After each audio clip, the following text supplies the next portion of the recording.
Welcome to Yad, to a journey through time, a gentle exploration of the ancient world, where stones and soil whisper stories, stories that connect us to the earliest chapters of biblical history. Let us begin in the quiet dust of Mesopotamia. The Larsa tablet, a small clay rectangle inscribed with cuneiform script, comes to us from ancient Mesopotamia. This tablet, discovered in the ruins of Larsa, showcases the kinds of texts that were common in the world of the patriarchs, Abraham, Isaac, and Jacob. It reminds us that when these biblical figures walked the earth, they moved through a world already ancient, a world of contracts and commerce, of kings and scribes. The tablet offers us a window into the administrative and cultural background of that distant age. Rest now as we move forward through time. In the centuries that followed, empires rose and fell. One such empire, the Persian Empire, stretched across vast distances. A remarkable artifact from this period is a quadrilingual jar, dating to the reign of Darius I, 4 languages, carved into a single vessel. This jar reflects the stunning diversity of the Persian world, a world in which later biblical history would unfold. The books of Ezra, Nehemiah, and Esther all take place within this multilingual empire. The jar stands as silent testimony to the complexity of the world that shaped Israel's return from exile. Breathe deeply, and let us continue. Among the most intriguing discoveries are the Amarna letters. These clay tablets, written in Akkadian cuneiform, contain correspondence between Egyptian pharaohs and rulers of city-states in Canaan. Within these letters, we find references to groups called the Habiru, wandering peoples, sometimes mercenaries, sometimes laborers. Some scholars, cautiously, carefully, suggest a possible connection to early Hebrews. The connection is debated, the evidence circumstantial, but the mention reminds us that the ancient world was filled with migrating peoples, with tribal movements, with stories we are only beginning to piece together. Let your mind rest as we turn to the land itself. The earth holds memories. At ancient Hazor, at Megiddo, at Gezer, archaeologists have uncovered destruction layers, burned walls, collapsed roofs, evidence of violent endings. These layers mark major transitions from the late Bronze Age into the Iron Age. Some connect these destructions to early Israelite settlement, to the accounts of conquest and conflict found in the book of Joshua. Others propose different explanations. Regional upheavals, the movements of sea peoples, internal revolts. The stones do not speak with one voice, but they do speak of change, of transformation, of the ending of one world and the beginning of another. Close your eyes and imagine those ancient walls. Jericho. Few names resonate quite like Jericho. Excavations at this ancient tell have revealed multiple destruction levels, layer upon layer of human habitation, of building and rebuilding. The correlation with the biblical conquest, with Joshua and the falling walls, remains debated among scholars. Some see confirmation, others see chronological problems.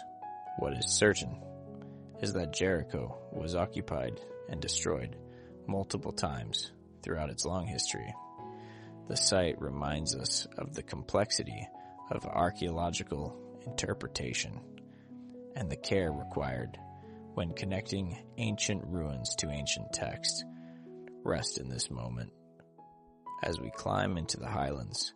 High on Mount Ebal, archaeologists discovered a curious stone installation. Many have associated it with Joshua's altar. The altar described in Deuteronomy and Joshua, built of unhewn stones. The structure shows evidence of burning, of offerings, of ritual activity. Yet interpretation remains controversial. Is this Joshua's altar a Canaanite high place, a watchtower? The debate continues, but the discovery reminds us that the central highlands of Canaan were indeed places of worship, places where heaven and earth seem to meet. Let the stillness settle over you. Not far away lies Shechem. Excavations at this site reveal its significance as a central highland city. Shechem appears again and again in biblical narratives. Abraham builds an altar there. Jacob's family settles nearby, and as Joshua gathers the tribes for a covenant ceremony, the archaeology shows that Shechem was indeed a major urban center, positioned at a strategic crossroads. The ruins confirm what the text suggests, that this was a place of gathering, of decision, of covenant. Breathe slowly and follow the narrative forward. Shiloh.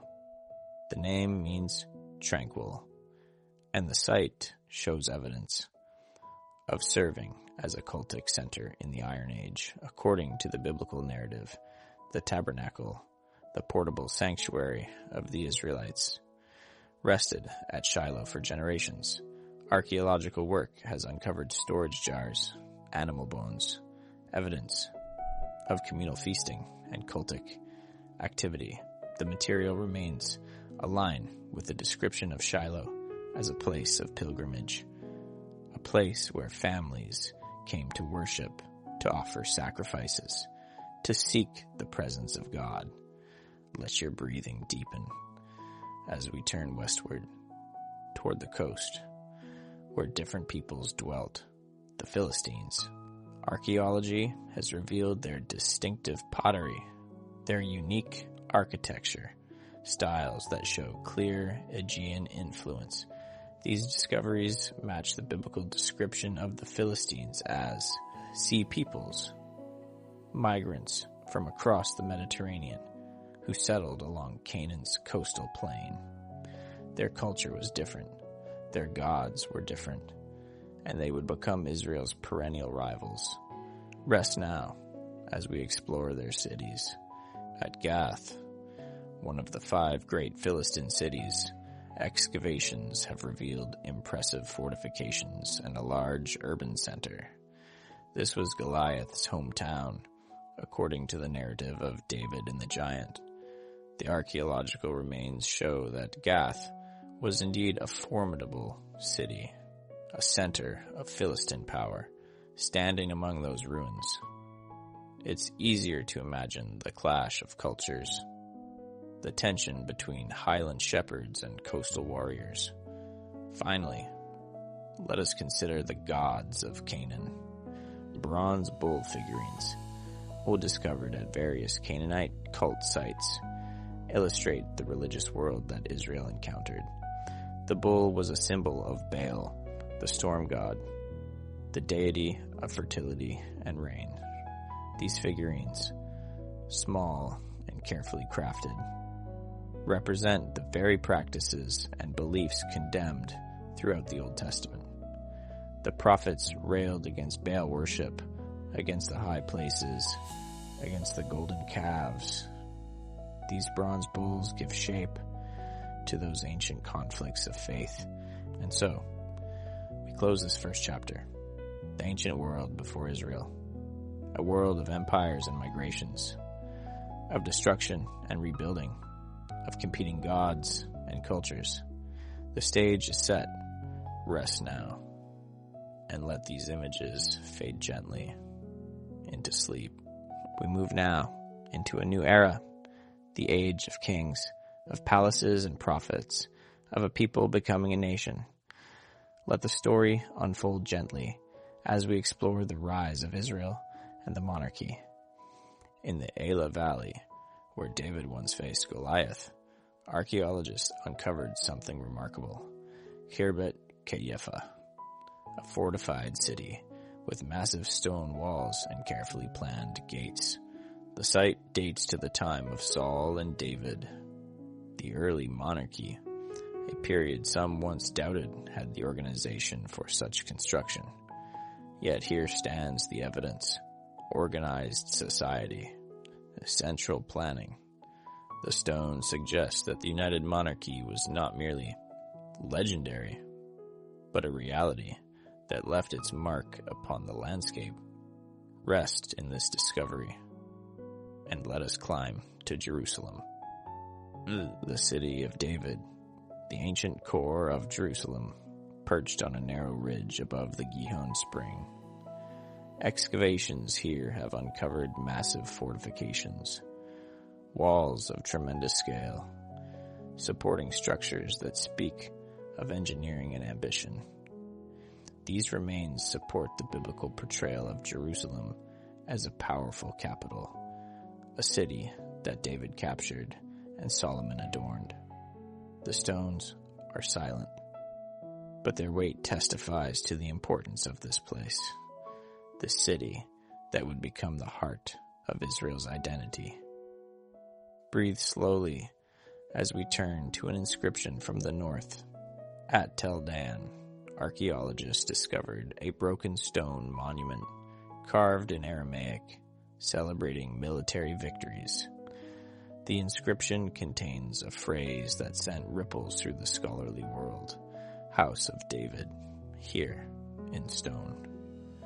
From the 9th century before Christ. An extra-biblical reference to King David, not from Israel's own records, but from an enemy's boast. The inscription confirms that David was not a later invention, but a historical figure whose dynasty was recognized and feared by neighboring kingdoms. Let your mind settle as we journey to Moab. The Mesha Stele, a black basalt stone discovered in Jordan, erected by King Mesha of Moab. The inscription tells of Mesha's revolt against Israel, events that parallel the biblical account in 2 Kings. The stele mentions the Israelite God and refers to the house of Omri, the dynasty that ruled the northern kingdom. Here, ancient Moab speaks, and its words echo the biblical narrative of conflict and independence, of kingdoms rising and falling along the Jordan Valley. Rest now as we follow Omri's legacy, the dynasty of Omri, powerful enough that Assyrian records refer to Israel as Omri land, even generations after his death. This shows the regional importance of the dynasty, the mark it left upon the political landscape of the ancient Near East. Omri built a new capital, Samaria, and his son Ahab expanded Israel's power and influence. The Assyrians remembered, and their scribes recorded the name. Let us visit Samaria and see its splendor. Excavations at Samaria reveal palaces, walls constructed with impressive masonry, luxury items that reflect the kingdom's wealth, ivory inlays, fine pottery, elaborate architecture. This was a capital of substance, a center of power and culture. The prophet Amos would later condemn those who lounged on ivory beds in Samaria, and the archaeological record shows that such luxury was indeed real. Wealth and power concentrated in stone and ornament. Breathe deeply as we examine the details of administration. The Samaria Ostraca, simple pottery shards, inscribed with ink, but revealing so much. These documents record royal administration, taxes collected, shipments of wine and oil from various districts. They show us the machinery of government, the collection of resources, the management of a kingdom, names and places, quantities and dates, the mundane records that prove a functioning state. Even in sleep, we can appreciate the order they represent. Now, let us look through Egyptian eyes at Karnak. In Egypt, Pharaoh Sheshak erected a great inscription listing his military campaigns. Among the names of conquered cities, we find places in Canaan. This corresponds to the biblical account of Sheshak's invasion during the reign of Rehoboam, when the temple treasures were carried away to Egypt. The Egyptian record and the biblical record speak together of the same moment in time, a rest, as we turn to the great empire of Assyria. The Cork monolith, an Assyrian monument describing the Battle of Karkar, a coalition of kings who stood against the Assyrian advance. Among the names, likely a reference to Ahab of Israel, contributing chariots and soldiers to the resistance. The Bible does not mention this battle, but the Assyrian record places Israel and Ahab on the stage of international politics, facing the empire that would eventually destroy the northern kingdom. Let the images form slowly of another Assyrian monument, the black obelisk, a four-sided stone covered with reliefs and inscriptions. One panel depicts a figure bowing before the Assyrian king Shalmaneser, paying tribute. The inscription identifies him as connected to Israel, likely Jehu, or perhaps his envoy. Here we see the humiliation, the submission, the heavy price of survival in an age of empires. The figure kneels, forever frozen in stone, a reminder of Israel's vulnerability. Breathe gently as we return westward to the Philistines at Ekron, one of the great Philistine cities. Archaeologists discovered an inscription. It confirms the biblical identification of the city and names a Philistine king, Achish. The inscription is a dedication carved in stone, connecting us directly to the world of the Philistine Pentapolis. Another inscription from Ekron lists 5 rulers, showing political continuity, a dynasty preserving its own memory in stone. Finally, we return once more to Tel Dan. Excavations there revealed something unexpected, a large high place, a cultic platform, an alternative worship center. This reminds us that not all worship in ancient Israel was centralized in Jerusalem. Throughout the monarchy, high places persisted, places where people offered sacrifices, sought blessing. Sometimes, following practices the Jerusalem temple authorities condemned. The archaeology shows the complexity, the reality that religious practice was more varied, more contentious than a simple reading might suggest. And so, we close this chapter. The monarchy has risen, from Saul to Solomon, from Omri to Ahab, from David's house to the tribute-paying kings who followed. The stones speak of palaces and taxes, of invasions and submissions, of the complex reality behind the biblical narrative. Let these names and places fade now into gentle darkness. The kings sleep, and so may you rest. Let us pause now and step away from kings and empires. Let us enter the quieter spaces, the homes and workshops, the places of prayer and daily bread. This is the world of ordinary people, living their faith, tending their fields.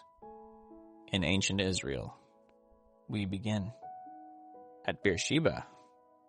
Among the ruins, archaeologists discovered something peculiar, a 4-horned altar, dismantled, its stones incorporated into a later wall. Each corner bore a horn, a projection upward, just as described in the biblical instructions for altar construction. But this altar had been taken apart, deliberately, carefully. Many scholars link this to the religious reforms, when King Hezekiah, or perhaps Josiah, sought to centralize worship in Jerusalem, removing the high places, dismantling the local altars. Here, in these scattered stones, we see evidence of that struggle between local tradition and central authority. Breathe slowly and imagine the town itself. Beersheba was more than an altar. Excavations reveal a well-planned town, with gates arranged in a distinctive pattern, with storehouses for grain and supplies. The city was organized, purposeful, a center of administration in the Negev. Walking its ancient streets, one can sense the rhythm of life, the coming and going through gates, the storage of harvest, the business of survival in a challenging landscape. Rest now, as we turn to the work of hands. Throughout the land, archaeologists find olive presses and wine presses, heavy stones for crushing, collection basins carved from rock, channels for the precious liquids to flow. These installations illustrate the agricultural economy described throughout the Bible. Olive oil for light, for cooking, for anointing. Wine for celebration, for offering, for the daily meal. The land flowing with milk and honey. Yes, but also with oil and wine. The evidence remains silent testimony to labor and harvest. Let your breathing deepen. As we enter the home, inside Israelite houses, archaeologists discover loom weights, small clay or stone objects pierced with holes, and spindle whorls, rounded weights that steadied the spinning thread. These simple tools reveal widespread textile production. Women, and perhaps men too, spinning wool and flax, weaving fabric for clothing and household use. The same activity described in Proverbs, where the capable woman seeks wool and flax and works with willing hands. The tools are small, but they speak of countless hours, use of skill passed from mother to daughter, of the fabric that clothed a nation. Breathe gently and consider what they ate. Zoo archaeological remains, the bones of animals consumed and discarded, tell their own story. In Israelite sites, archaeologists find cattle, sheep, and goat bones, but remarkably little pig. The dietary patterns align with biblical law, the prohibition against swine. Even in the material remains, we see the daily practice of faith, the choices made at the table, and the identity maintained through what was eaten and what was not. Rest in this moment as we explore the spiritual life of households. Not all worship happened at grand temples or royal altars. Excavations reveal household shrines, small installations for private devotion, and figurines, small clay images, often female forms, sometimes called pillar figurines. These indicate popular religious practices, domestic piety that may have blended Israelite faith with older Canaanite customs, the very practices the prophets condemned. The archaeology shows the tension, poignant, between official religion and lived practice, between the ideal and the real. Let us turn now to the marks of literacy and administration. Stamps, seals, small objects carved with names and designs, used to mark documents and goods. Many bear Hebrew names, sometimes with titles or family connections, belonging to Shema, servant of Jeroboam. These seals show a bureaucratic and literate class, officials who could read and write, who managed affairs for kings and merchants. The seals are beautiful, often carved with skill, tiny works of art that serve practical purposes. Breathe slowly as we examine the storage systems. Storage jars, large vessels for grain, oil, and wine, are found throughout Israelite sites. Many are stamped with royal seals, impressions that read "belonging to the king," along with a place name. These stamps show centralized supply systems, the collection and distribution of resources, the machinery of the state reaching into agricultural production.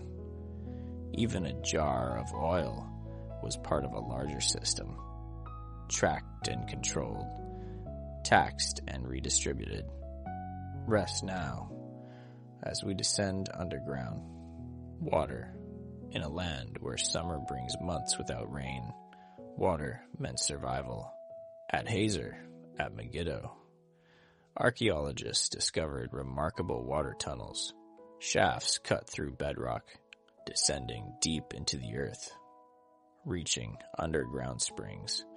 These tunnels allowed cities to access water, even during siege, a feat of advanced defensive engineering. Standing at the top of these shafts, looking down into darkness, one can only marvel at the determination, the labor, the ingenuity required. Let your mind settle as we consider Megiddo's significance. Megiddo, a tell, a mound of accumulated cities, layer upon layer of human occupation. Its fortifications were formidable, its position strategic, guarding the pass through the Carmel Ridge. Battle after battle was fought here across millennia.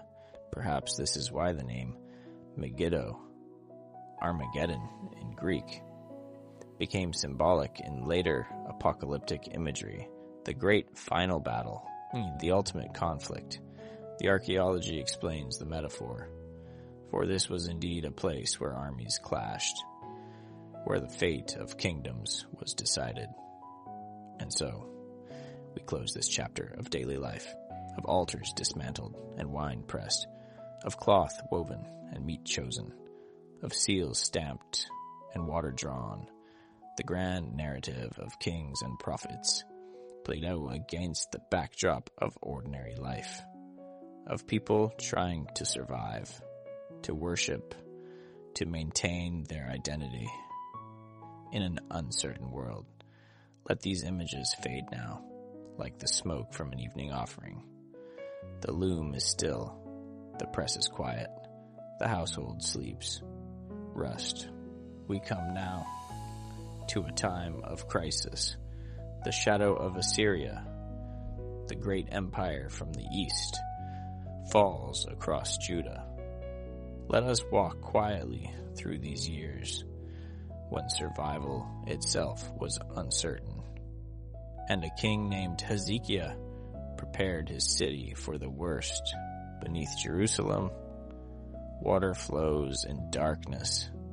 Hezekiah's tunnel, a remarkable feat of engineering, carved through solid rock beneath the city of David. The workers started from both ends, digging through the limestone, following the sound of each other's picks, until they met in the middle. The tunnel redirected water from the Gihon spring, outside the city walls, to the pool of Siloam, safely within. Why? Because siege was coming. The Assyrian army was approaching. And water, precious water, meant the difference between survival and surrender. Near the tunnel's end, carved into the wall, an inscription. The Siloam inscription, ancient Hebrew script describing the tunnel's completion. The workers tell their own story, the moment of breakthrough, when they heard each other through the stone, when the water began to flow. While the hewers wielded the pick, each toward his fellow.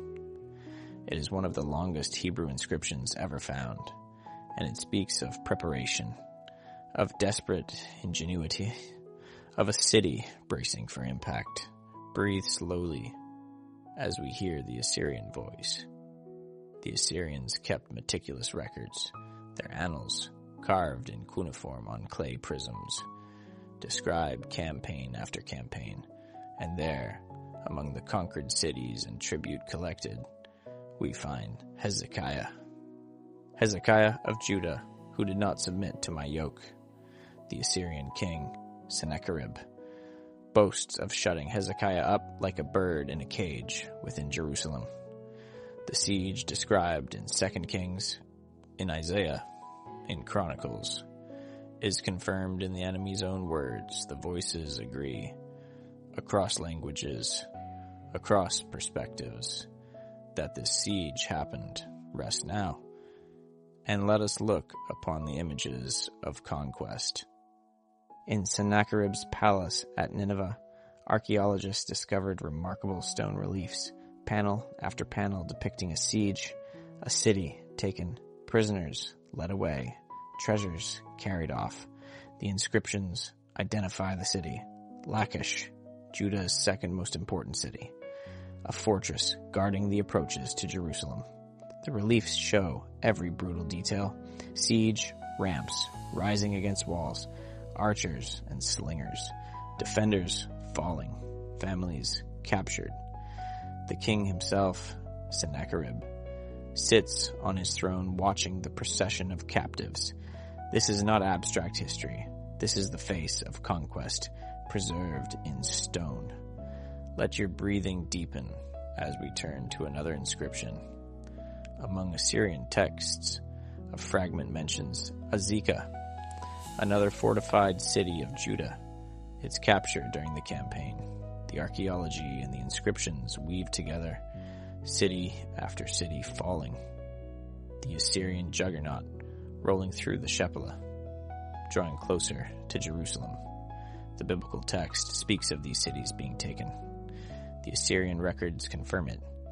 The evidence accumulates, layer by layer. Breathe gently.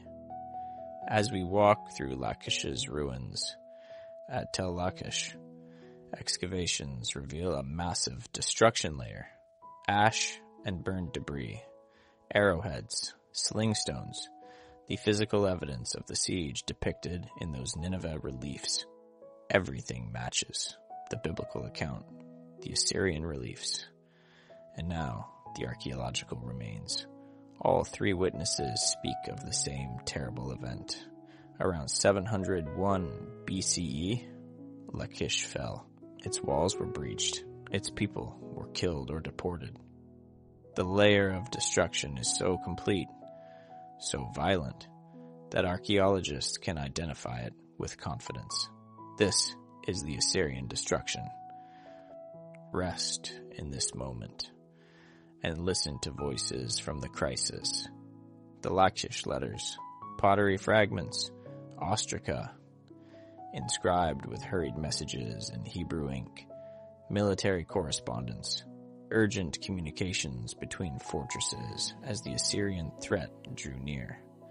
One letter mentions signal fires, communication between watchtowers. We are watching for the signals of Lachish, but we can no longer see Azekah. The implication is chilling. Azekah has fallen. Its fires are out. The net is tightening.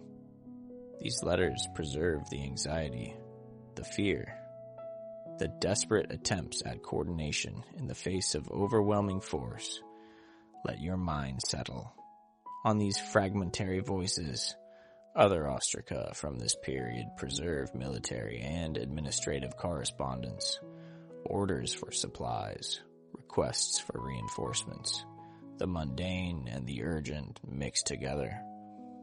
Reading them, we hear the echoes of real people, soldiers and officials, trying to hold together a kingdom, coming apart. These are not the polished texts of scribes writing history. These are the raw communications of crisis, written quickly, desperately, and then lost when the cities fell. Breathe slowly and consider the miracle. Jerusalem survived, somehow, against all odds. The city did not fall. The biblical account speaks of divine intervention. An angel striking the Assyrian camp. Sennacherib's annals, tellingly, do not claim to have taken Jerusalem. They speak of tribute, of submission, but not of conquest. The Assyrian reliefs show Lachish, not Jerusalem. Something stopped the siege. Disease, political crisis back in Assyria, we cannot know with certainty.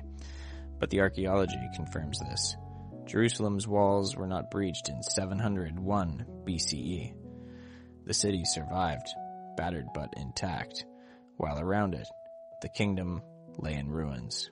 And so, we close this chapter of crisis, of tunnels carved in darkness, of cities burning, of letters written in desperation, of an empire's might and one city's survival.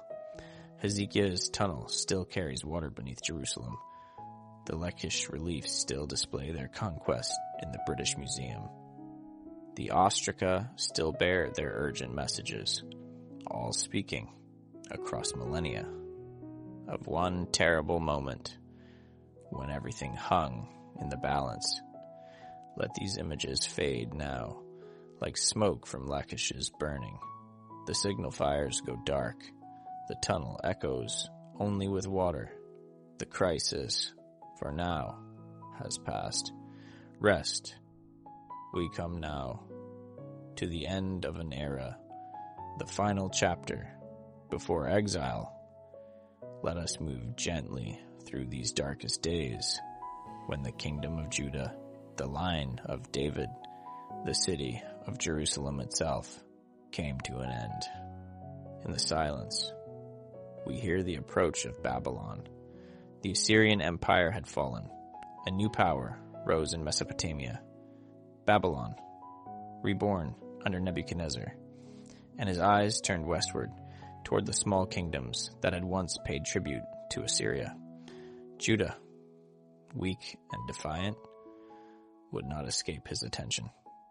A Babylonian chronicle, clay tablets inscribed in cuneiform, describes the events with bureaucratic precision. The siege of Jerusalem, the date recorded in Babylonian reckoning, corresponding to 597 BCE. He captured the city and seized the king, King Jehoiakim, young and ill-fated, taken captive along with the treasures of palace and temple. The first deportation. The chronicle confirms what the biblical text describes, the beginning of the end. Breathe slowly as the years pass. A decade later, rebellion stirred again.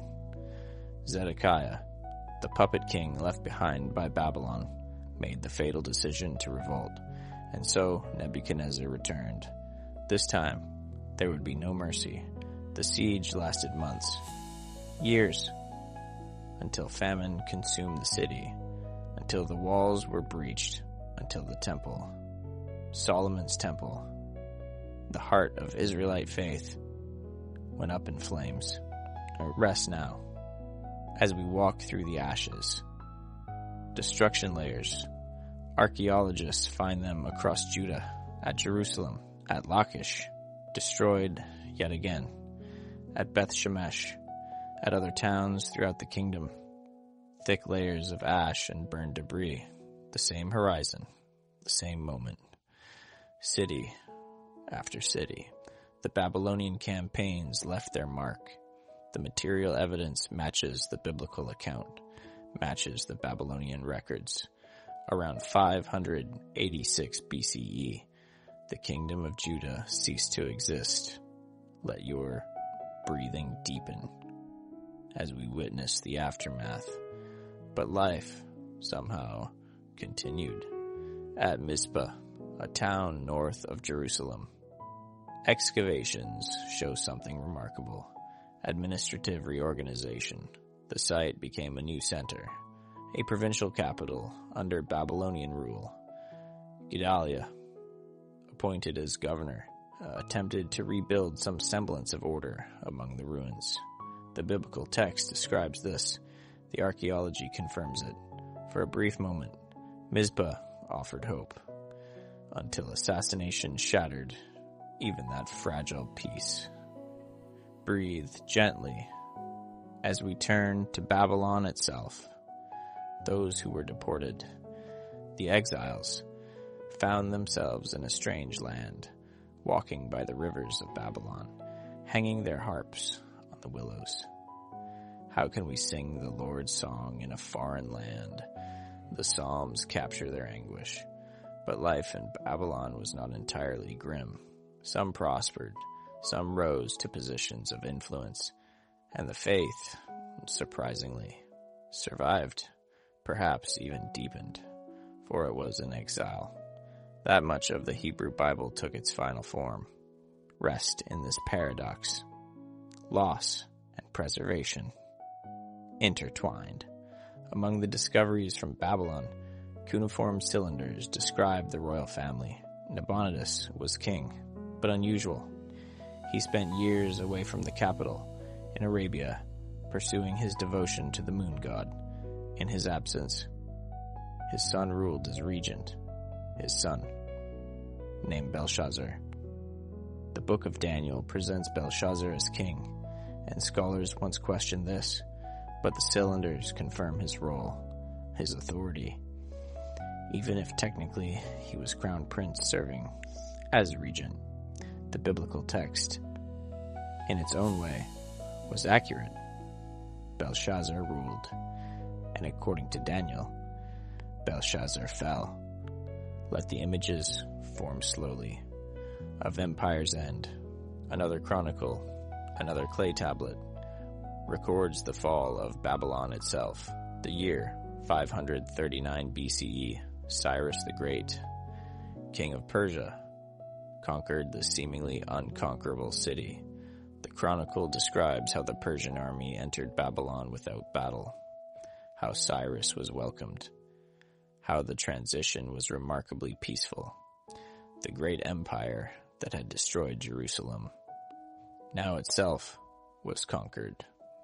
The wheel had turned. Breathe slowly and consider the proclamation.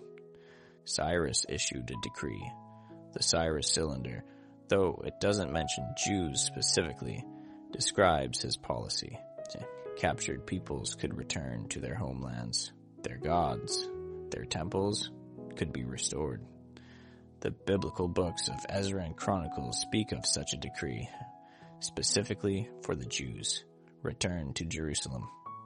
Rebuild the temple after 70 years of exile, or nearly so. The possibility of return emerged. Not everyone went back.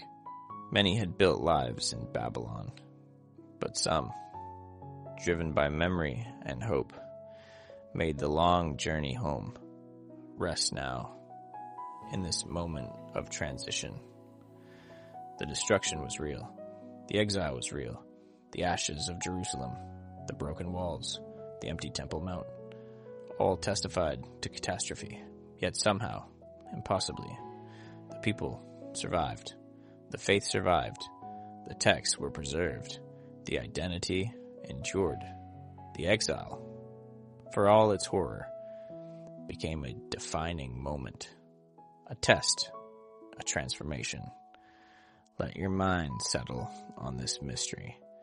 Nations conquered by Assyria and Babylon typically vanished, absorbed, forgotten, but not Israel, not Judah. Something persisted. The prophets had spoken of judgment, but also of restoration, of a remnant returning, of dry bones living again.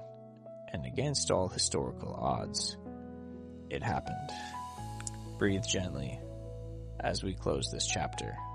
Jerusalem fell, the temple burned, the people were scattered, Babylon rose and fell, Persia conquered. And through it all, somehow, the story continued.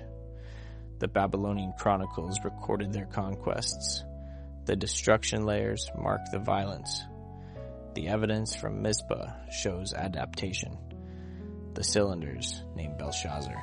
The chronicles record Cyrus's victory. All of it confirming the broad sweep of the biblical narrative. Destruction, exile, and the first stirrings of return. The darkness was deep, but not final. The exile was not the end. Let these heavy events settle now. like dust after battle. The fires have burned out.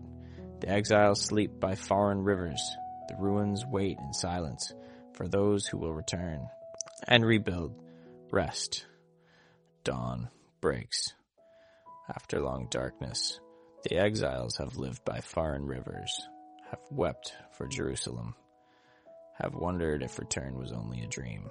But now, under Persian rule, something unexpected unfolds.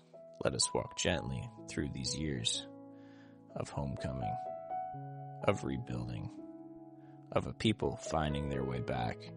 In the archives of Babylon, a cylinder speaks, the Cyrus cylinder, inscribed in Akkadian cuneiform, a proclamation of the Persian king's policies.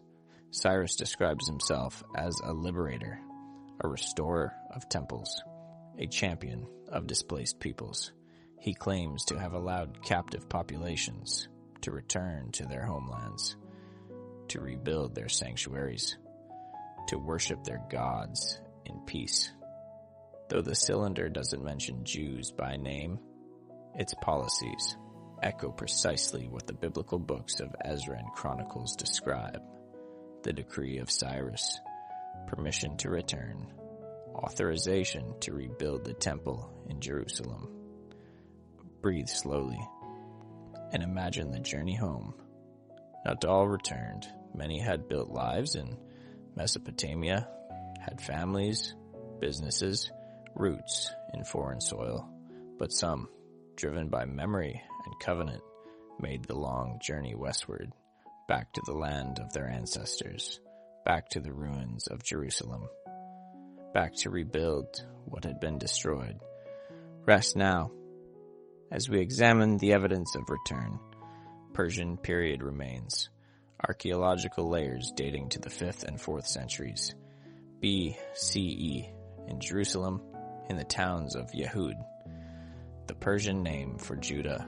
We find signs of renewed life, modest, much smaller than before the exile, but present.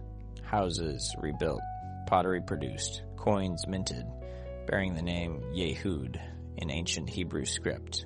The community was small, the resources limited, but the return was real. People were living again in the land. Let your breathing deepen as we travel to an unexpected place, far to the south. On an island in the Nile, a Jewish community flourished, Elephantine, a military garrison, and among the soldiers and their families, Jews. The Elephantine papyri, documents written in Aramaic on papyrus, reveal their lives, letters, legal documents, petitions. These Jews worshipped Yahweh, far from Jerusalem, maintaining their identity in Egypt. They even had their own temple, a fact that would have troubled the authorities in Jerusalem, who insisted worship should be centralized. But here, in these papyri, we glimpse the diversity of Jewish life in the Persian period. Breathe gently as we read their words. Among the Elephantine texts, an inscription mentions the house of Yahweh, likely referring to their temple. They wrote to Jerusalem, seeking permission to rebuild after their sanctuary was destroyed. The correspondence reveals tensions between this distant community and the authorities in Judah. Yet it also reveals persistence, the determination to maintain worship, to preserve identity, even in exile, that had become permanent. Rest in this moment and turn to something more ancient. Silver amulets, tiny scrolls of silver, discovered in a burial cave near Jerusalem, dated to the late 7th or early 6th century BCE, just before the Babylonian destruction. Carefully unrolled and examined, they preserve text, Hebrew words, and remarkably, an early form of the priestly blessing. The Lord bless you and keep you. The Lord make his face shine upon you. The same blessing found in the book of Numbers, Here, inscribed on silver, worn perhaps as protective charms. These are among the oldest biblical texts ever discovered, predating the Dead Sea Scrolls by centuries. Let your mind settle on their significance. The blessing was ancient, already traditional, already precious, carried close to the body, buried with the dead. The words connect us across millennia. The same blessing still spoken in synagogues and churches, preserved first on silver, then on parchment, then in countless translations. The Lord lift up his countenance upon you and give you peace. Breathe slowly. As we consider something controversial, a lead tablet discovered on Mount Abel, the mountain of curses according to Deuteronomy. The tablet is tiny, folded, inscribed with what may be early Hebrew script. Some scholars date it to the late Bronze Age, making it potentially the oldest Hebrew text ever found. Others are skeptical, questioning the reading, the dating, the interpretation. The tablet may contain a curse formula invoking Yahweh, or it may be something else entirely. The debate continues. The evidence, as so often, is tantalizingly incomplete. Rest now in the uncertainty. Not every discovery provides clear answers. Not every inscription can be definitively read. The Mount Abel tablet reminds us of the limits of our knowledge, the gaps in the record, the questions that remain open. And perhaps that's fitting. History rarely offers perfect clarity. We work with fragments, with probabilities, with evidence that points and suggests, but rarely proves beyond all doubt. Let your breathing deepen as we reflect on this period. The return from exile was not a triumphant restoration. The Second Temple, when finally completed, was modest compared to Solomon's grandeur. The book of Ezra tells us that old men who remembered the first temple wept when they saw the foundations of the second. Tears of joy, mixed with grief. Joy for what was being rebuilt. Grief for what was lost. Breathe gently and consider what endured. The Persian period was one of survival and adaptation. The Jews were not independent. They were subjects of an empire. They paid tribute. They obeyed foreign rulers. Yet, within that framework, they maintained identity. They rebuilt the temple. They gathered the scriptures. They developed practices and traditions that would sustain them through centuries to come. The exile had changed them, but not destroyed them. Rest in this paradox, weakness and strength, loss and preservation. The Cyrus cylinder speaks of imperial policy. The archaeological remains show modest revival. The elephantine papyri revealed dispersed communities. The silver amulets preserve ancient blessings. The Mount Abel tablet raises tantalizing questions, all of it together, painting a picture of Jewish life in the Persian period. Not the glorious kingdom of David and Solomon, but something else, something more resilient, a people learning to survive, to adapt, to preserve what mattered most, even without political power. And so, we close this chapter of return. The exiles came home. The temple rose again. Communities, near and far, maintained the covenant. The blessing was spoken. The name of Yahweh endured through Persian rule, through all the changes. The thread held. Let these images fade now, like morning mist over Jerusalem. The cylinder rests in museums. The papyri sleep in archives. The amulets gleam behind glass. But the story they tell continues. Rest. We turn now to the words themselves, not to kingdoms or battles, but to the text, the sacred writings, the scriptures that have been copied, preserved, treasured across centuries. Let us move gently through the story of how the Bible survived and how archaeology confirms its ancient roots. In 1947, a Bedouin shepherd boy threw a stone into a cave. The sound it made was not the sound of stone on stone.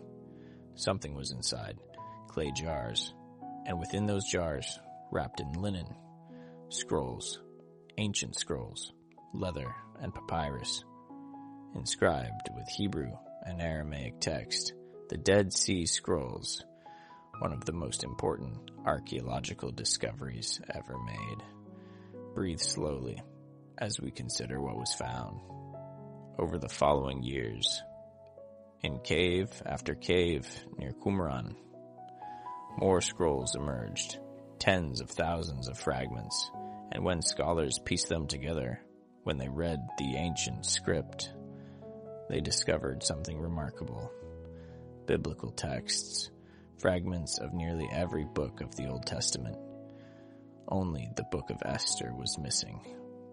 Here, in these caves, preserved by the dry climate of the desert, were copies of Scripture, 1,000 years older than any previously known. Rest now, and imagine holding such a scroll among the finds. One scroll was complete, the great Isaiah scroll, over 24 feet long, containing all 66 chapters of the prophet Isaiah. The manuscript dates to around 100 BCE, making it more than 1,000 years older than the medieval manuscripts scholars had relied upon. And when they compared the texts, the ancient scroll and the medieval copies, they found remarkable consistency. The scribes had been faithful. The transmission had been careful. The words, across a millennium, had endured. Let your breathing deepen as we reflect on this miracle of preservation. For centuries, skeptics had questioned whether the biblical text was reliable. How could we trust that modern Bibles reflected ancient writings? Hadn't the text been corrupted through endless copying? The Dead Sea Scrolls provided an answer. The text was stable. The variations were minor, mostly matters of spelling and style. The message remained intact. What we read today, in translations of Isaiah, is essentially what Jews were reading 2,000 years ago. Breathe gently as we visit the community that preserved these texts. The Qumran site, ruins near the caves, excavated to understand who lived here, who hid the scrolls. The evidence suggests a strict Jewish sect, likely the Essenes mentioned by ancient historians. They lived in community. They followed elaborate purity laws. They devoted themselves to studying and copying scripture.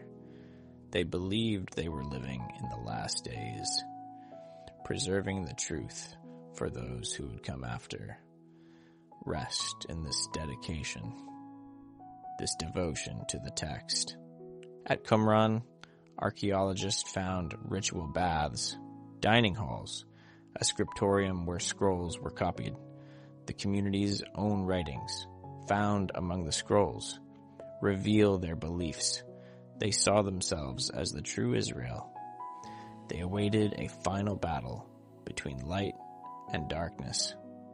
They believed the temple in Jerusalem had been corrupted, and so they withdrew to the wilderness to wait and watch and preserve the sacred words.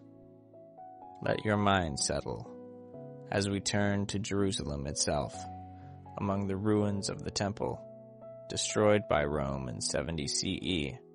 Archaeologists discovered a stone inscription, just 2 words in Hebrew, to the trumpeting place. The stone marked the spot where a priest would stand to blow the shofar, the ram's horn to announce the Sabbath, to call the people to prayer, It's a small detail, but it connects us directly to temple ritual practice. The very ceremonies described in the biblical text happened here. The trumpet sounded from this place.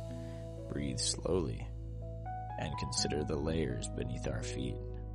Archaeology works through layers.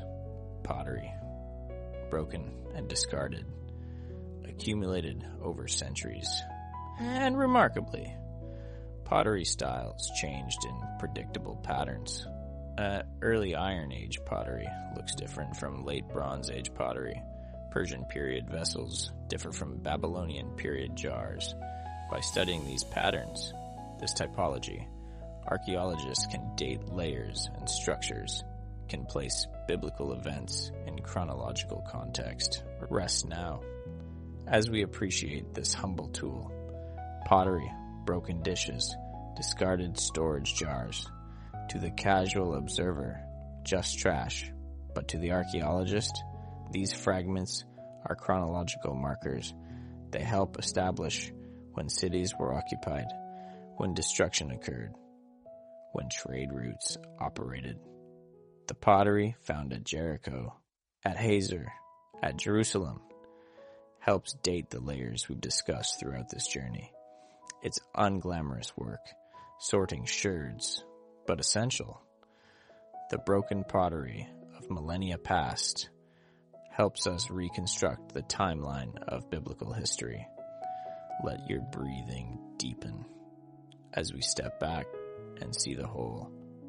The Dead Sea Scrolls, the Isaiah manuscript, the Qumran community, the temple inscription, the pottery chronologies, all of it together painting a picture. The biblical text is ancient, carefully preserved, faithfully transmitted. The material culture matches the historical periods described. The rituals mentioned in Scripture were actually practiced. The pottery dates the events. The scrolls preserve the words. Breathe gently and reflect on continuity. From ancient scribes in Qumran to medieval copyists in Europe to modern translators working from Hebrew and Greek, the chain holds. The text has been remarkably stable. Archaeology confirms the antiquity. The manuscripts prove the care. What we hold today, when we open a Bible, connects us directly to the ancient world, to prophets and priests, to communities devoted to preserving truth, to words written on leather in desert caves, waiting 2,000 years to be found. Rest in this wonder, this preservation across time. The scrolls sleep now in climate-controlled rooms, behind glass, carefully monitored. But they've already told their story. They've confirmed that the biblical text is genuinely ancient, that it was treasured, copied with devotion, hidden for safety, and finally, in 1947, when a shepherd boy threw a stone, brought back to light, let your mind settle on a single image, a scribe at Qumran, carefully forming each letter, preserving Isaiah's words, believing they mattered, believing someone in the distant future would need them. He was right. We needed them. And they were there, waiting in the darkness for precisely the right moment to emerge. And so, we close this chapter of text and preservation. The scrolls are found. The Isaiah manuscript is unrolled. The temple stone marks its place. The pottery tells its chronological story. All of it witnessing to the care with which the sacred text was guarded, generation after generation, until it reached us. Let these images fade now, like candlelight in a scriptorium.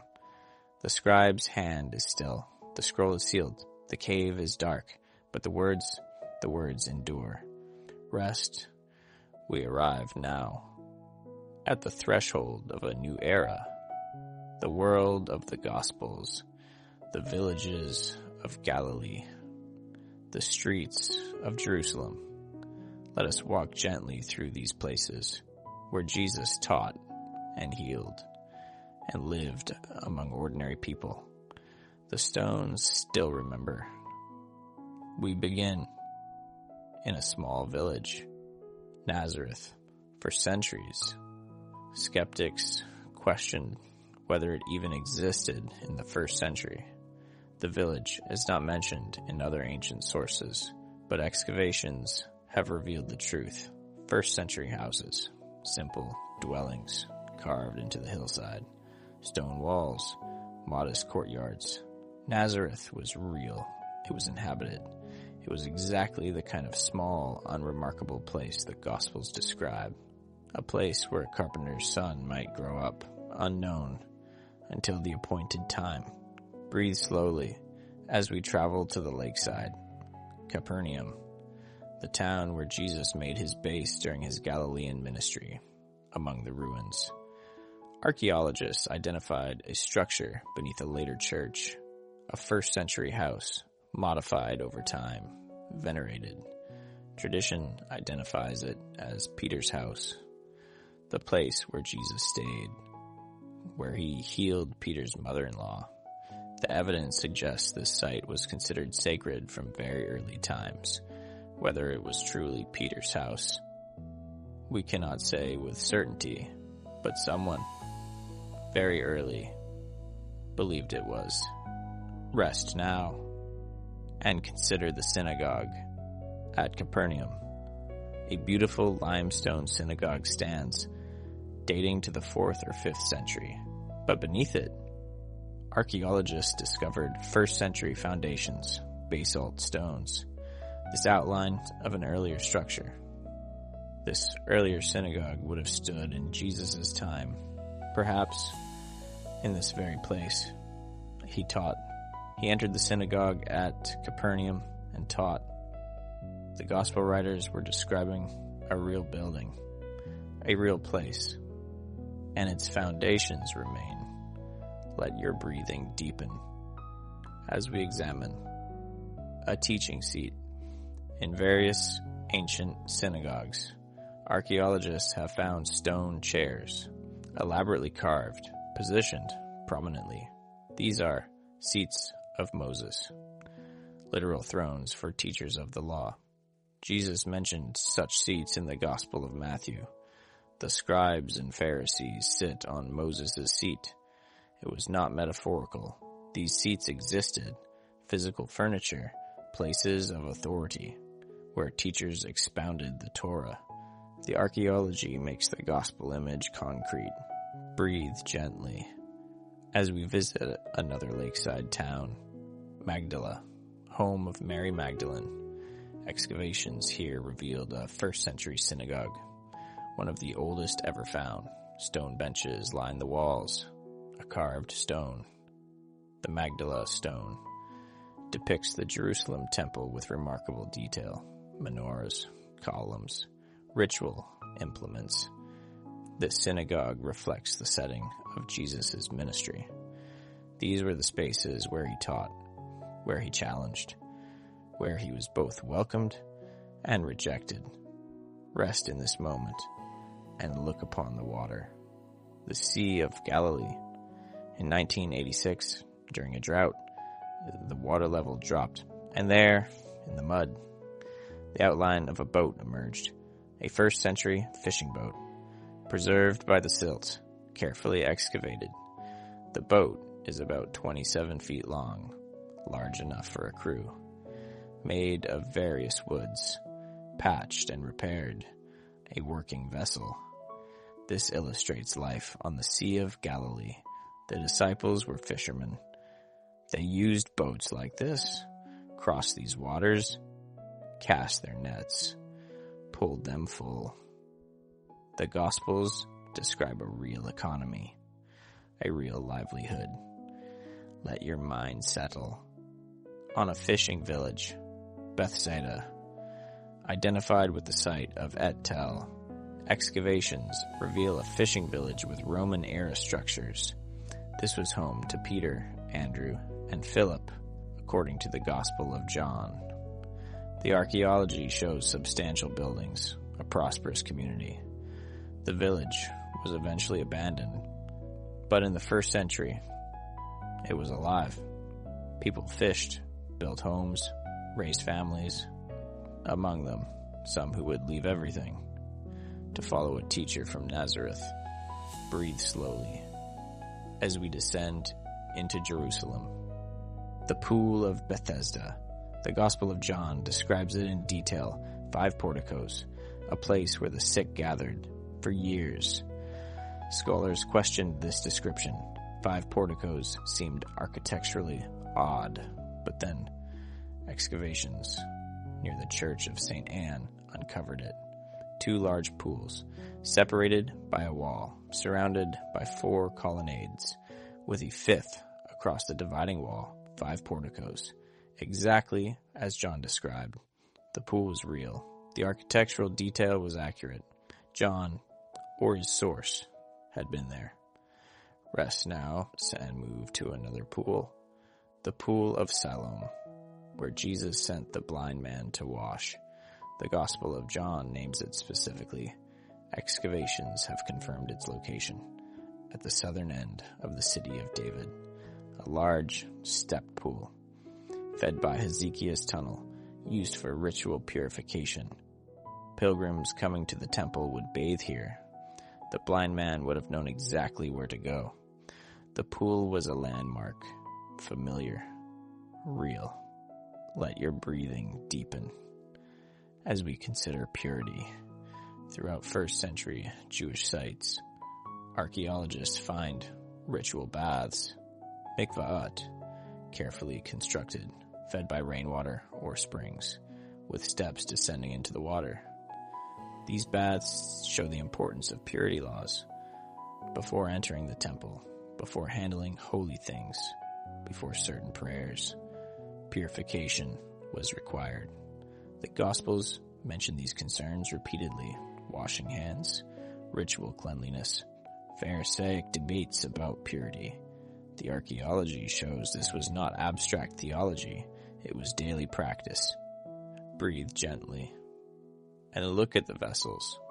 Stone vessels, jars and cups carved from limestone, found in 1st century Jewish homes. Why stone? Because according to Jewish law, stone could not become ritually impure. Clay could, glass could, but not stone. So devout families used stone vessels for water, for storage, for serving. The Gospel of John mentions stone water jars at the wedding in Cana. 6 stone water jars for the Jewish rites of purification. The detail is accurate. Such jars existed, were common. The Gospel writer knew the world he was describing. Rest in these details, these small confirmations. Jesus lived in a real place, a real time, real villages, real boats, real pools, and synagogues, and stone jars. The archaeology doesn't prove the theological claims, doesn't prove the miracles, but it does something important. It confirms the setting, shows that the gospel writers knew their geography, knew the customs, knew the details of 1st century Jewish life in Galilee and Judea. Let your mind settle on the ordinariness of it all. The world of Jesus was not ethereal, not abstract. It was stone and water, fish and bread, synagogues and fishing boats, ritual baths and then limestone jars. He walked dusty roads between real villages, taught in actual synagogues, sent a man to a specific pool, stayed in someone's house, sailed on waters that still ripple. His story unfolded in history, in geography, in the material world, and that world, piece by piece, is being recovered. Breathe slowly as we close this chapter. The houses of Nazareth, Peter's house in Capernaum, the synagogue foundations, the teaching seats, the Magdala synagogue, the 1st century boat, the village of Bethsaida, the pool of Bethesda, the pool of Siloam, the ritual baths, the stone vessels, each discovery, a small confirmation, a detail verified, a setting restored. Let these images fade now, like evening light on Galilee. The boat rests in a museum. The pools are excavated and quiet. The stone jars are displayed behind glass. But once, they were part of daily life, part of the world where the gospel story began. Rest. We come now to the final days, the trial, the execution, the burial.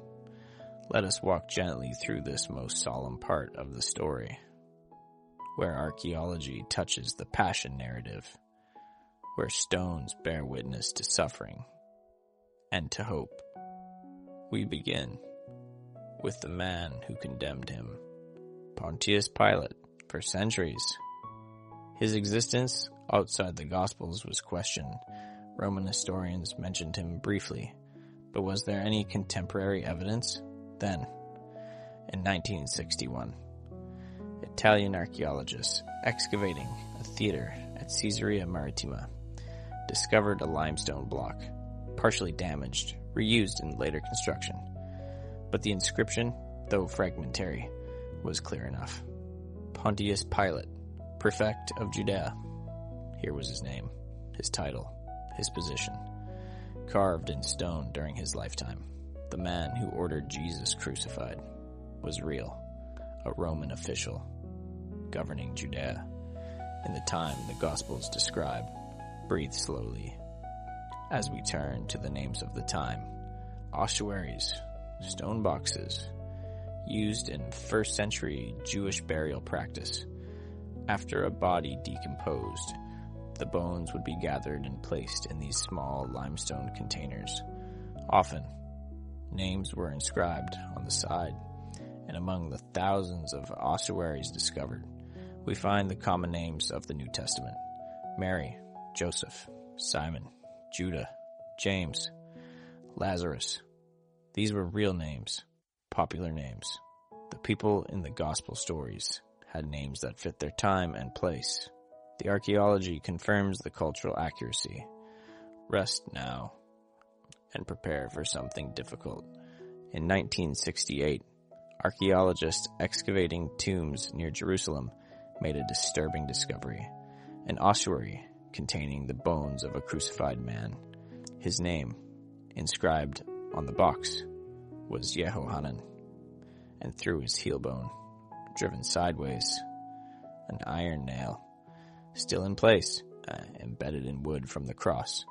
This is the only archaeological evidence of crucifixion ever found. The nail tells a brutal story of how victims were affixed, of the violence of Roman execution, of death, slow and suffocating. Let your breathing deepen as we understand the method. Crucifixion was designed to maximize suffering. The victim's weight, pulling down on arms extended overhead, made breathing difficult. To exhale, they had to push up on their nailed feet. Agony with every breath. Death came slowly, from exhaustion, from suffocation, from shock. The Romans used this method for slaves and rebels, for those they wished to humiliate, to terrorize. The Gospels describe Jesus' crucifixion.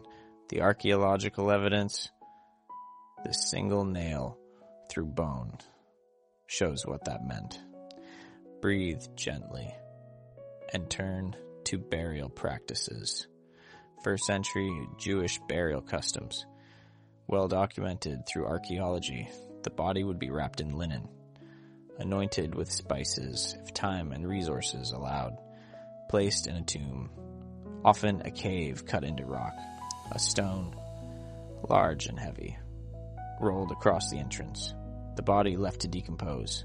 After about a year, the bones collected into an ossuary. This was the pattern, the normal practice, and it aligns, detail by detail, with the gospel descriptions of Jesus' burial. Rest in these details and consider Joseph of Arimathea. The Gospels tell us he was wealthy, that he offered his own new tomb, that it was cut from rock near the place of crucifixion, that a stone was rolled across the entrance. Archaeology has revealed many first-century tombs matching this description. Rock-cut chambers, rolling stones set in grooves, benches where bodies were laid. Wealthy families had such tombs. Joseph's tomb, as described, fits the archaeological evidence perfectly. Whether we found the actual tomb is another question. But the kind of tomb described absolutely existed. Let your mind settle on a controversial site, the Church of the Holy Sepulchre, built in the 4th century by Constantine's mother, Helena. The church claims to mark the site of Jesus' crucifixion and burial. For centuries, pilgrims have venerated this place. But is the tradition reliable? The location seems wrong. It's inside the current old city walls. Surely the crucifixion happened outside the city. Breathe slowly as archaeology speaks. Excavations beneath and around the church have revealed something important. In the 1st century, this area was outside the city walls. It was a quarry, later used as a cemetery. Tombs have been found, rock-cut chambers from the right period. The site fits. It was outside the walls. It had tombs. The tradition, going back to the early church, could be accurate. We cannot prove this is where Jesus was buried, but archaeology shows it's plausible. More than plausible. Likely. Rest now and consider what the stones tell us. Pilate was real. The names were authentic. Crucifixion was brutal. Burial practices matched the gospel accounts. The traditional site of Jesus' tomb was actually outside the 1st century city, in an area used for burials. Detail after detail. The archaeology confirms the setting, confirms the historical framework, the Passion story, whatever one believes about its theological meaning, took place in a real world, with real Roman officials, real execution methods, real burial customs. Let your breathing deepen as we reflect on absence. What archaeology cannot tell us is what happened next. The tombs are empty now, all of them. The ossuaries contain bones, but the Gospels claim Jesus' tomb remained empty, that his body was not there, that he rose.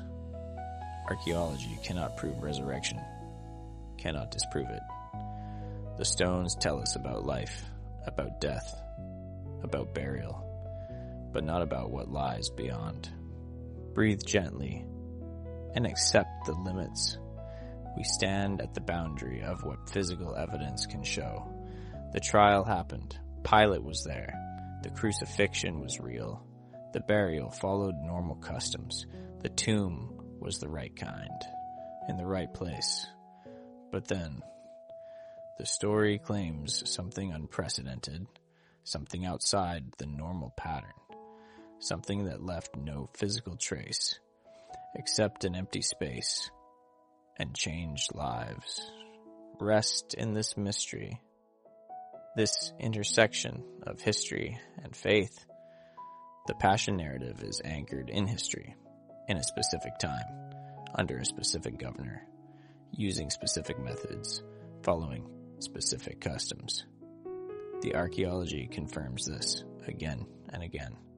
But the meaning, the significance, the question of resurrection, these remain matters of faith.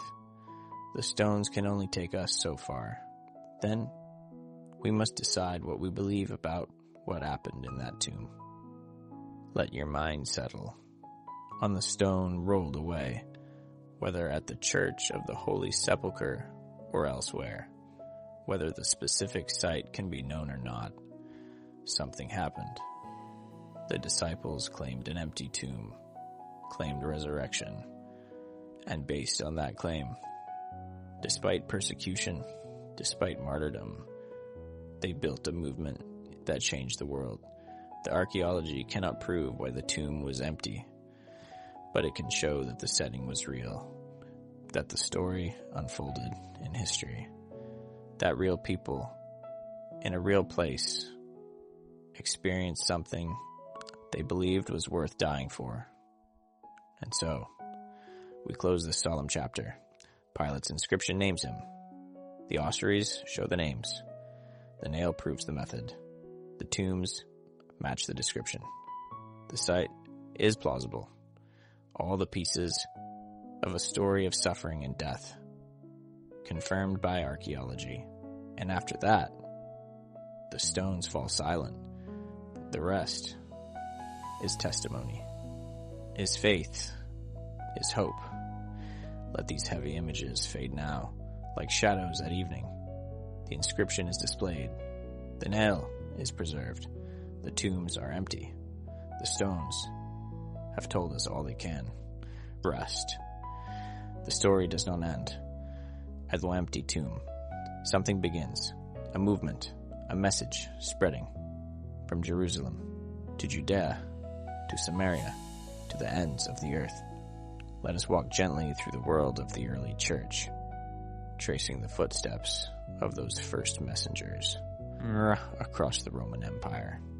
We begin at a magnificent harbor, Caesarea Maritima, built by Herod the Great, a showcase of Roman engineering. Artificial harbors, aqueducts bringing water from distant springs, a theater facing the sea, palaces and temples. This was no provincial backwater. This was a major Roman city. The administrative capital of Judea. Peter came here. To the house of Cornelius, Paul was imprisoned here. From this harbor, ships departed for Rome. The ruins sprawl along the coast.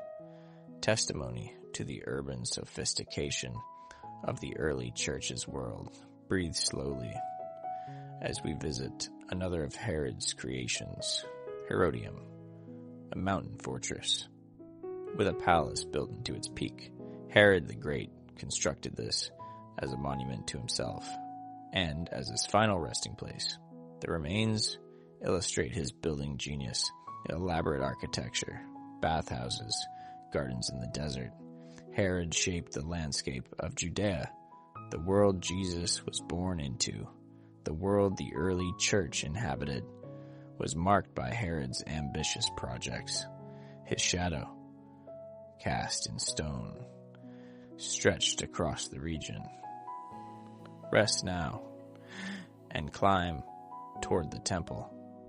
Jerusalem, the Temple Mount, though the temple itself is gone. Destroyed in 70 CE, the surrounding streets and steps remain. Archaeologists have uncovered the massive southern steps, broad, rising toward the temple gates. Pilgrims climb these steps, coming from throughout the known world on Pentecost, 50 days after Passover. The city swelled with visitors. The book of Acts describes Peter preaching to crowds from many nations. The archaeology shows this was completely plausible. Jerusalem was crowded, multilingual, filled with pilgrims. The setting for Pentecost was real. Let your breathing deepen as we sail to Ephesus. The great theater at Ephesus, carved into the hillside, seating perhaps 25,000 people. The book of Acts describes a riot here when Paul's preaching threatened the silversmiths who made shrines to Artemis. "Great is Artemis of the Ephesians," they shouted, and dragged Paul's companions to the theater. The theater stands, magnificent, enormous, exactly the kind of place where a crowd might gather, where a riot might unfold. The Acts narrative fits the archaeology perfectly. Breathe gently and travel to Corinth. In the ancient agora, the marketplace of Corinth. Archaeologists discovered the Bema, the judgment seat, a raised platform where Roman officials heard cases. The book of Acts describes Paul being brought before Gallio, the proconsul, at the judgment seat in Corinth. The structure exists, the very kind of platform mentioned in Acts. Paul stood here, or at a place just like this, defending himself against accusations. The detail, once again, is accurate. Rest in this moment and consider an inscription near the theater in Corinth. A stone pavement bears an inscription. Erastus, in return for his aedileship, laid this pavement at his own expense. An aedile was a city official, a man of means, and in Paul's letter to the Romans, written from Corinth, he sends greetings from Erastus, the city treasurer. Same city, same approximate time, same unusual name. The same man? We cannot be certain, but the coincidence is striking. Paul's associates were real people, with real positions, in real cities. Let your mind settle. As we sail to Cyprus, Paul's first missionary journey took him to Cyprus. The book of Acts names cities, Salamis, Paphos. It mentions the proconsul Sergius Paulus.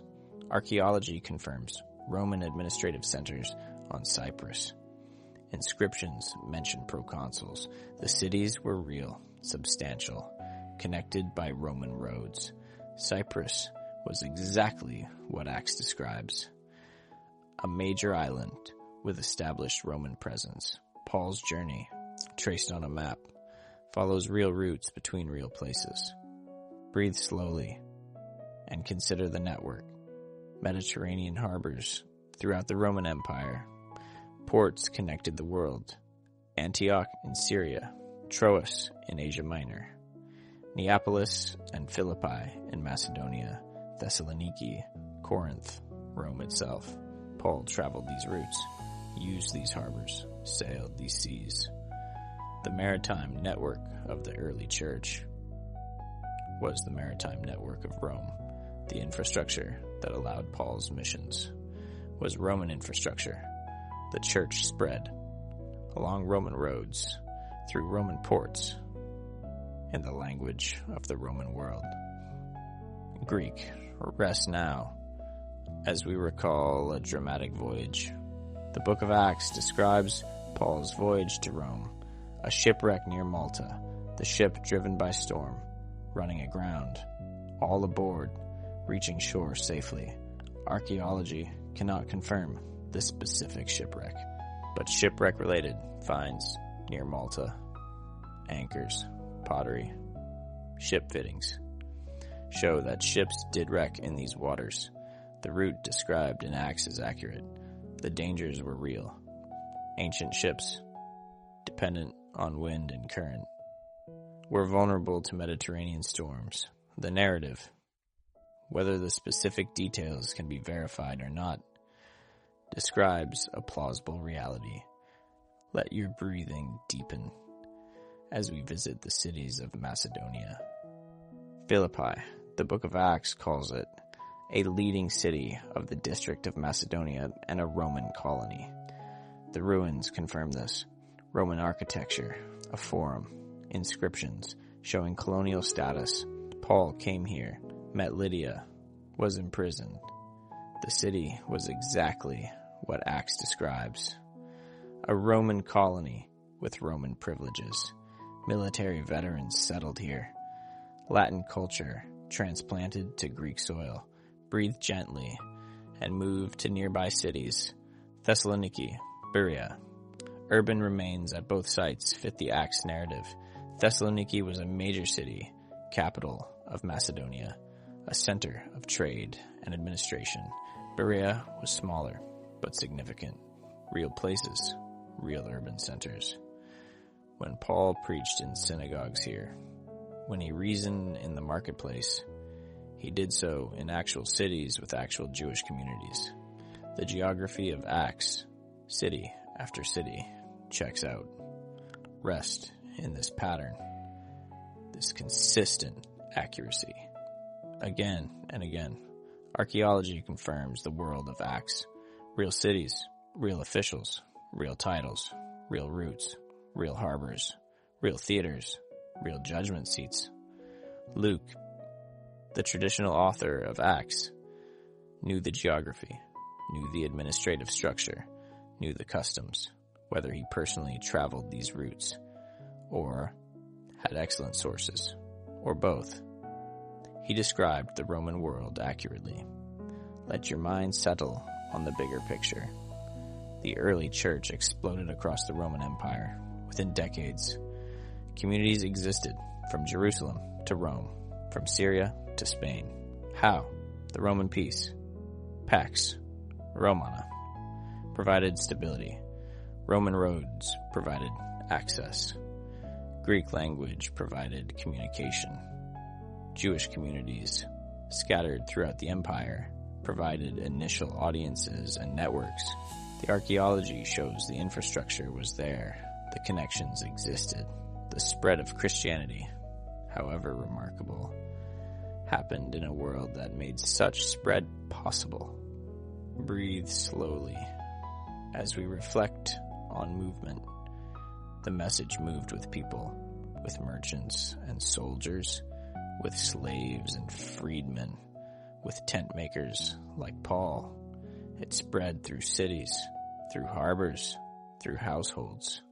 The archaeology cannot show us the content of their preaching, cannot prove their claims about resurrection, but it can show us the network, the cities they visited, the structures they used, the world they inhabited. And so, we close this chapter of explosion and expansion. Caesarea's harbor welcomes ships. Herodium crowns its mountain. Jerusalem's steps climb toward the temple. Ephesus's theater seats thousands. Corinth's judgment seat awaits cases. Erastus paves the street, and Cyprus hosts proconsuls.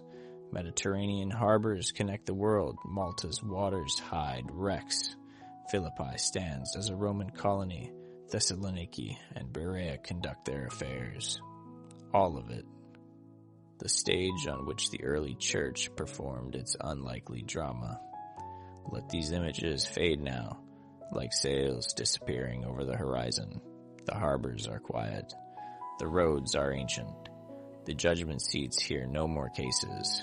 But once, these places hummed with life, with travel, with debate, with a message spreading from person to person, city to city, until it changed the world. Rest. The New Testament closes, but the story continues. Jewish communities endure. Christian communities grow. Empires rise and fall.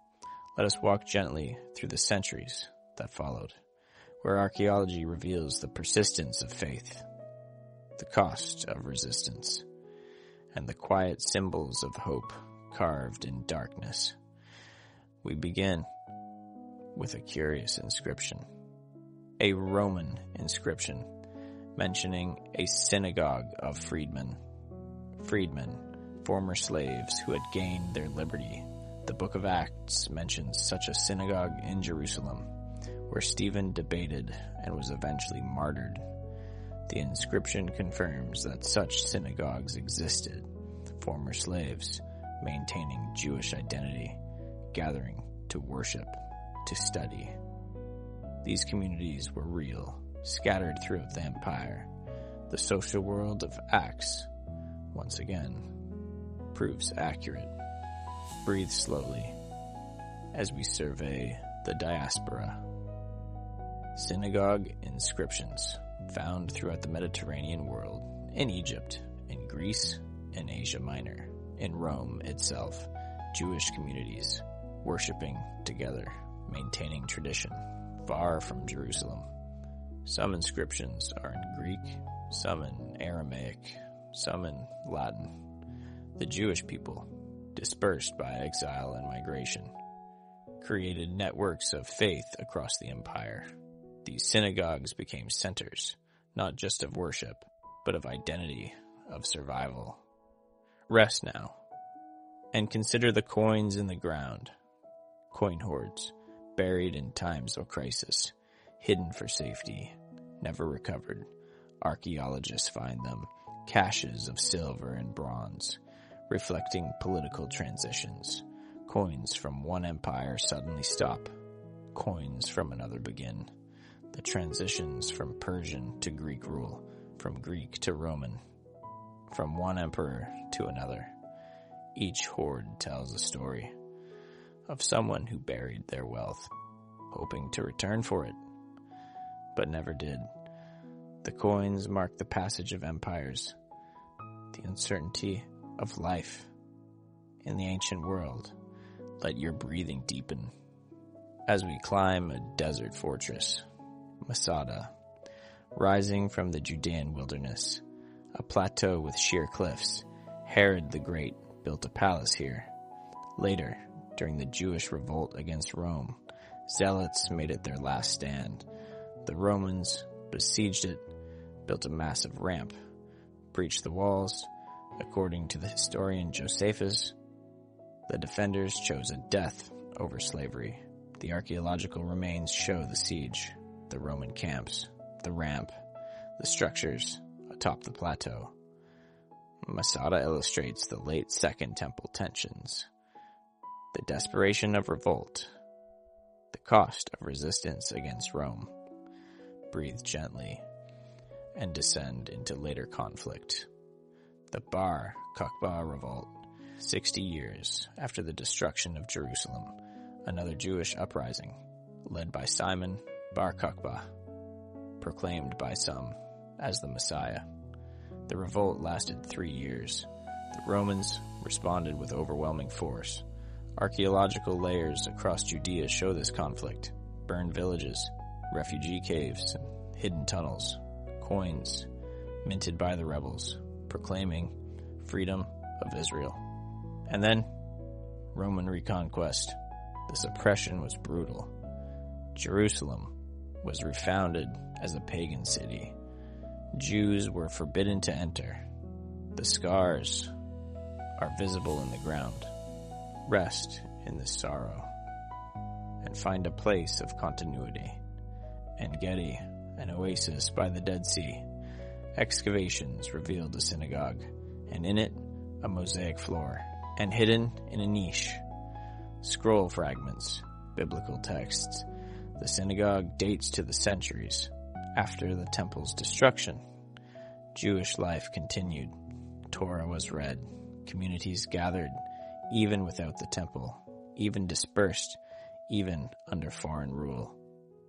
The tradition persisted.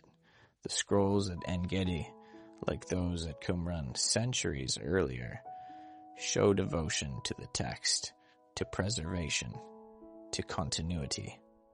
Let your mind settle on the powers that ruled. Imperial inscriptions. Throughout the Roman world, emperors proclaimed their deeds in stone. Augustus, Tiberius, Claudius, Nero. These are not just names in history books. They appear in inscriptions, on monuments, on public buildings. The New Testament mentions some of these rulers. In the 15th year of the reign of Tiberius Caesar, Luke dates Jesus' ministry by the emperor. The archaeology confirms these rulers existed, governed, left their marks. The New Testament, like Acts, shows knowledge of the political realities of its time. Breathe slowly and descend into darkness. The Roman catacombs, underground burial chambers, miles of tunnels beneath the city. Christians, too poor for elaborate tombs, buried their dead here, and on the walls, carved or painted, symbols appear. The fish, ichthys in Greek, an acronym for Jesus Christ, God's Son, Savior. The anchor, symbol of hope. The Good Shepherd, carrying a lamb. These are early Christian symbols, simple, discreet, in a time of occasional persecution. Believers mark their faith in hidden places. Rest now. In these quiet spaces, the catacombs tell a story of a community, growing, spreading, mostly poor, burying their dead together, meeting in homes, not in grand buildings, not yet. The church of the catacombs was underground, both literally and figuratively, marginal, suspect, yet surviving, growing. The symbols, simple as they are, speak of faith maintained in difficult times. Let your breathing deepen.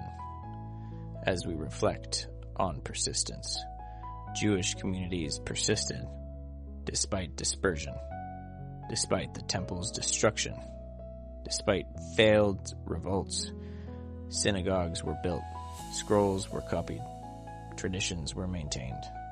The archaeology shows this persistence, from the synagogue of freedmen to the inscriptions scattered across the empire to the scrolls at En-Gedi. The Jewish people, against all historical odds, survived. Breathe gently and consider Christian persistence. Christian communities also persisted, from Jerusalem to Rome, from slaves to freedmen, from catacombs to house churches. The symbols in the darkness, the spread through cities, the letters copied and circulated, the stories told and retold. By the time Constantine legalized Christianity in the 4th century, the church had already spread throughout the empire. The catacombs, humble as they are, mark that expansion. Rest in this pattern of survival against odds. Empires came and went. Persia gave way to Greece, Greece to Rome. Rome itself would eventually fragment, but two traditions, born in ancient Israel, persisted through all these transitions. Judaism, adapting without a temple, without sovereignty, without a homeland. Christianity, growing from a Jewish sect into a movement spanning the Mediterranean. Both carried sacred texts, both maintained identity, both somehow endured. Let your mind settle on the question, why? Archaeology cannot fully answer this, cannot explain why these particular traditions survived when so many others vanished, cannot explain the devotion that copied scrolls, that carved symbols, that maintained community despite persecution. The stones show that it happened.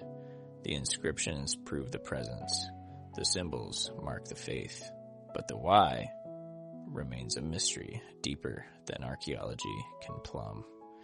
Breathe slowly as we close this chapter.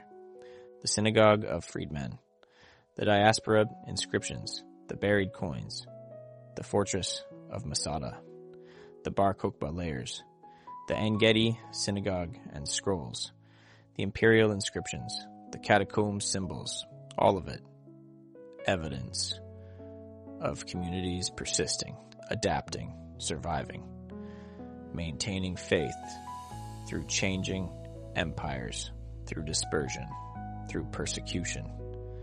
And so, after the New Testament, life continued, Jewish and Christian, side by side, sometimes in conflict, sometimes in dialogue, both heirs to Israel's scriptures, both claiming Abraham, both walking forward into uncertain futures, carrying ancient texts, marking faith in stone and symbol. Let these images fade now, like lamplight in the catacombs. The synagogues are ruins. The coins are catalogued. The symbols are preserved behind glass. But once, they were living expressions of real people, real faith, real persistence, rest.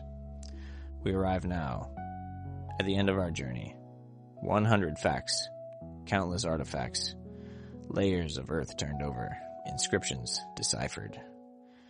Let us rest here and consider what it all means, what the stones tell us, what they cannot tell us, and how archaeology and scripture together illuminate the past. We begin in museum cases around the world in climate-controlled rooms. Collections preserve titles and artifacts tied to Israel's God, the name Yahweh carved in stone, temple implements, priestly seals, altars inscribed with dedications. These objects show that worship of Israel's God was not abstract, not merely literary. Real people in real places invoked this name, built these altars, performed these rituals. The God of the Bible was worshipped in history. The artifacts prove it. Breathe slowly as we step back and see the world. Beyond the specifically biblical, archaeology illuminates the cultural world behind the Bible. Mesopotamian myths that echo creation and flood stories. Egyptian practices that inform Exodus traditions. Canaanite religious texts that clarify what Israel's prophets opposed. Babylonian chronicles that date Jerusalem's fall. Greek philosophy that influenced later Jewish thought. The Bible did not emerge in a vacuum. It arose from a rich, complex, interconnected, ancient, Near Eastern world. Understanding that world helps us understand Scripture. Rest now and turn to the wilderness. Negev fortresses, ancient trade routes, wells and oases. The wilderness was not empty. Caravans crossed it. Merchants traveled established paths. Fortresses guarded strategic points. When the Bible speaks of wilderness journeys, of Israel wandering, of trade with distant lands, it describes a real geography, a real network. The Negev has been mapped, the routes traced, the biblical references match the landscape. Let your breathing deepen as we read ancient letters, everyday letters, the Lachish letters, the Arad Ostraka, personal correspondence, military dispatches, business transactions.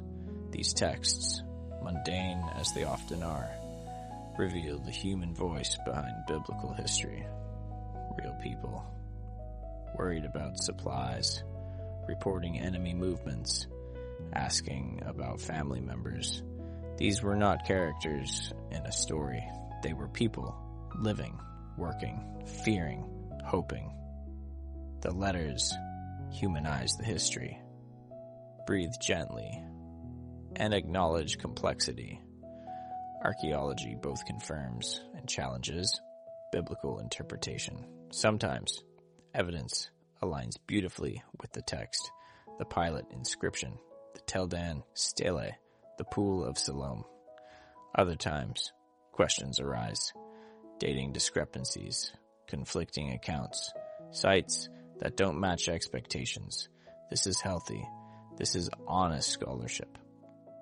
Archaeology is not a tool to prove the Bible. It's a discipline seeking to understand the past. Sometimes it confirms. Sometimes it complicates. Always, it enriches. Rest in this honesty, this humble approach. What archaeology consistently shows is that the Bible is deeply rooted in real places and real people. Men not floating in mythological space, not purely symbolic. The cities existed, the kings ruled, the empires conquered, the everyday life described, the pottery and tools, the houses and streets, matches what archaeologists find. The Bible, whatever else it is historical literature, engaged with real history, real geography, real culture. Let your mind settle on the distinction. This does not mean everything in the Bible happened exactly as described. Ancient historical writing was different from modern history. It had different purposes, different conventions. It combined memory and meaning, event and interpretation. Archaeology can show the world behind the text, can verify many details, can provide context, but it cannot and should not be expected to verify every miracle, every number, every theological claim. Breathe slowly and appreciate what we gain. What we gain from biblical archaeology is perspective. We see that Scripture emerged from lived history, not from myth. Real people in real places encountered something, experienced something, and they wrote about it, interpreted it, shaped it into the text we have. Their history became sacred history. Their memories became Scripture. The archaeology doesn't diminish this. If anything, it makes it more powerful, more grounded, more real. Rest now as we count the confirmations. 100 facts from Mesopotamian tablets to Roman catacombs, from pharaohs' campaigns to Pilate's inscription, from pottery shards to Dead Sea Scrolls. Each fact, a piece of the puzzle. Each artifact, a window into the world. Together, they paint a picture of cultures rising and falling, of faith persisting, of text being preserved, of stories being remembered. Let your breathing deepen as we acknowledge the gaps. There is much we don't know, much we may never know, sites we haven't found, inscriptions we can't read, events that left no trace. Archaeology is fragmentary, like assembling a puzzle with most pieces missing. We work with what survives, what was durable enough, what was buried rather than destroyed, what happened to be discovered. The picture is incomplete, will always be incomplete. Breathe gently and rest in mystery. Perhaps that's fitting. Faith, after all, is not certainty, not exhaustive proof. The Bible itself invites questions, preserves multiple perspectives, records doubts alongside declarations. Archaeology honors this complexity, shows us a messy, real, poignant human history where faith and doubt coexist, where divine purpose and human freedom intertwine, where meaning emerges from, rather than despite, the chaos of real events. Let your mind settle on gratitude. We are grateful for the archaeologists digging in the heat, cataloging pottery shards, deciphering ancient scripts, preserving fragments, building understanding, piece by patient piece. We are grateful for the text, preserved through centuries, copied by devoted scribes, treasured by communities, passed down through generations. We are grateful for the stories, the memories, the faith of those who came before. Breathe slowly. As we return to the beginning, we began this journey in Mesopotamia with the Larsa tablet, the world of the patriarchs. We end in Roman catacombs with Christian symbols between these points. Millennia of history, empires and exiles, prophets and kings, temples built and destroyed, communities scattered and gathered, and through it all, texts being written, stories being told, dangerous faith being lived. Rest now in this grand sweep. The Bible is not a mythology floating in timeless space. It is anchored in Israel and Judah, in Egypt and Babylon, in Persia and Greece and Rome, in real places you can visit, real cities archaeologists excavate, real events historians study. This grounding, this rootedness in history is part of its power, part of its claim. The God of the Bible is presented as the God of history, acting in time, in specific places, among real people. Let your breathing deepen. One final time, 100 facts, but really, one truth. The biblical world was real. The people were real. The places were real. The struggles were real. And from that real world, from that messy history, sacred scripture emerged, not as myth, not as fantasy, but as the testimony of people who encountered something, experienced something, and wrote it down so we might know, might wonder, might believe, And so, our journey ends. The museums hold their treasures. The tells guard their secrets. The scrolls rest in their cases.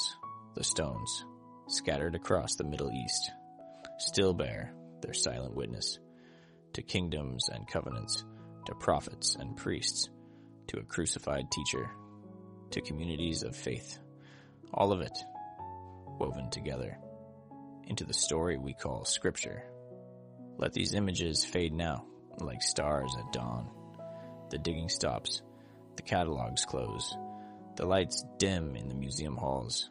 But the story, the great story of God and humanity, of covenant and calling, of judgment and mercy, of exile and return, of death and resurrection. That story continues in you, in us, in all who read these ancient texts and wonder and believe and live. Rest now. Our journey is complete. 100 facts, all pointing toward one mystery, one hope, one faith, rooted in history, and reaching toward eternity. Sleep well, traveler. Sleep well.